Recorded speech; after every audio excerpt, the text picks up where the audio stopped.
बहुत समय की बात है। दीपावली का दिन था। जंगल के सभी पक्षियों ने अपने घर के बाहर सजावट किया हुआ था। उन्होंने दिए भी जलाए थे, पर उनमें से एक घर बहुत सूना था। ना उसमें दिए जले हुए थे और ना ही उसमें कोई सजावट की हुई थी। उस घर के सामने एक प्यारी सी चिट्ठिया बहुत ही उदास बैठी हुई थी। तभी उधर से एक बाबा गुजरते हैं। बेटा, क्या तुम मुझे एक गिलास पानी पिला सकती हो? मुझे बहुत प्यास लगी है। मैं बहुत दूर से चलकर आ रहा हूँ, बहुत प्यासा हूँ। जी बाबा, मैं अभी लेकर आई। उस प्यारी चिट्ठिया का नाम टुनटुनी था।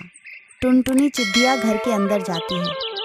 तभी वो बाबा देखते हैं कि जंगल के सभी पंछियों के घर जगमगा रहे हैं, पर ये घर बहुत ही सूना है।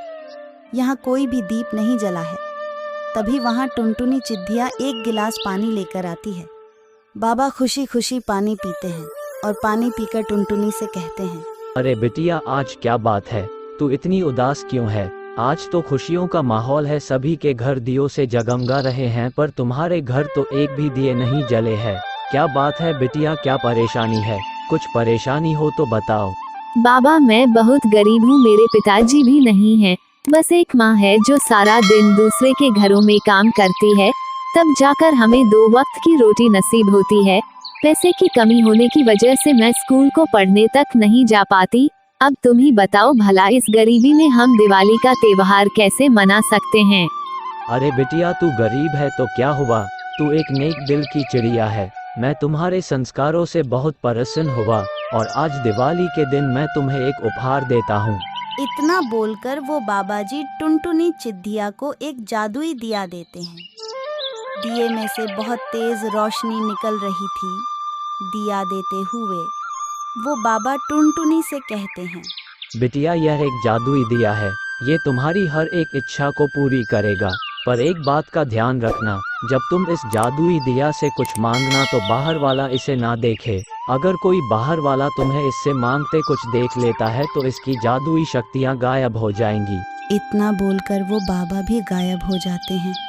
टुनटुनी चिट्ठिया का तो खुशी का ठिकाना ही नहीं रहता। वह उस दिया को लेकर अपनी माँ के पास जाती है और बाबा की कही हुई सारी बातें बताती है। रानो चिट्ठिया भी बहुत खुश होती हैं और मन ही मन उस साधु बाबा को धन्यवाद देती है। दीपक दीपक, जादू दिखाओ और मेरा घर रोशनी से भर दो। टुनटुनी चिट्ठिया के इतना कहते ही उसका घर रोशनी से जगमगा उठता है। टुनटुनी चिट्ठिया और रानो चिट्ठिया बहुत खुश होते हैं। उसके बाद टुनटुनी दिया से कहती है, दीपक दीपक, जादुई दीपक, मुझे बहुत भूख लगी है, क्या तुम मुझे अच्छा भोजन खिला सकते हो? और वह दिया टुनटुनी की वो इच्छा भी पूरी कर देता है।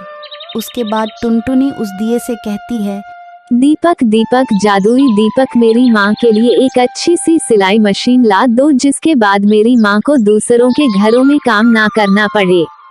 वो जादुई दीपक टुनटुनी की ये इच्छा भी पूरी कर देता है। ये देखकर रानो चिट्ठिया बहुत खुश होती है। बिटिया, दीपक का इस्तेमाल इसी तरह दूसरों की मदद के लिए करना।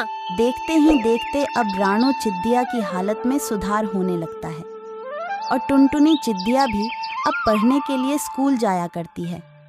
टुनटुनी अब गरीब पंछियों की मदद किया करती और भूखे पंछियों को खाना खिलाया करती। इसी तरह कुछ दिन बीत जाते हैं। एक दिन टुनटुनी चिट्ठिया की सहेली पिंकी चिट्ठिया टुनटुनी के घर आती है। अरे टुनटुनी, ये दिया तुझे कहाँ से मिला? इसकी रोशनी तो बहुत तेज है। पिंकी, ये कोई मामूली दिया नहीं है, ये एक जादुई दिया है। इससे तुम जो भी मांगोगी वो तुम्हें मिल जाएगा। जादुई दिया? ऐसा कुछ नहीं होता। तुम मुझे बेवकूफ नहीं बना सकती। रुको, तुम्हें मुझ पर भरोसा नहीं, अभी मैं तुम्हें इससे कुछ मांग कर दिखाती हूँ। दीपक दीपक, जादुई दीपक, मुझे बहुत सारे लड्डू खाने के लिए चाहिए। टुनटुनी के इतना बोलते ही अचानक दिए की रोशनी गायब हो जाती है और ये देखकर पिंकी चिट्ठिया जोर जोर से हंसने लगती है और हंसकर वहाँ से चली जाती है और टुनटुनी चिट्ठिया जोर जोर से रोने लगती है। टुनटुनी का रोना सुन उसकी माँ रानो चिट्ठिया उसके पास आती है। तब टुनटुनी चिट्ठिया रोते रोते सारी बातें अपनी माँ से बताती है। टुनटुनी की बातें सुन राणू को महात्मा की कई सारी बातें याद आ जाती हैं। अरे टुनटुनी, बिटिया तुझे बाबा ने मना किया था ना कि किसी के सामने भी इस दिए का उपयोग मत करना। फिर तुमने ऐसा क्यों किया? सच्चे दिल से बाबा को याद करो, बाबा तुम्हारी मदद अवश्य करेंगे। टुनटुनी चिद्दिया उस दिए के सामने बाबा को मन ही मन याद करती है और कहती है, बाबा मुझे माफ कर दो, अब मैं दिए का प्रयोग दिखावा के लिए नहीं करूंगी। टुनटुनी के इतना कहते ही साधु बाबा वहाँ प्रकट हो जाते हैं और टुनटुनी से कहते हैं, बिटिया मैंने तुम्हें पहले ही कहा था, लेकिन तुमने दिखावा के चक्कर में मेरी सारी बातें भुला दिया। बाबा मुझे माफ कर दीजिए, आगे से मैं ऐसी गलती कभी नहीं करूंगी। साधु बाबा टुनटुनी को माफ कर देते हैं और दिए की खोई हुई रोशनी फिर से वापस कर देते हैं और उससे शपथ लेते हैं कि वह आगे से इसका प्रयोग दिखावे के लिए नहीं करेगी, बल्कि दूसरों की मदद के लिए करेगी। इतना बोलकर बाबा जी वहाँ से गायब हो जाते हैं। अब टुनटुनी अपनी माँ रानो और उस जादुई दीपक के साथ खुशी खुशी रहने लगती हैं।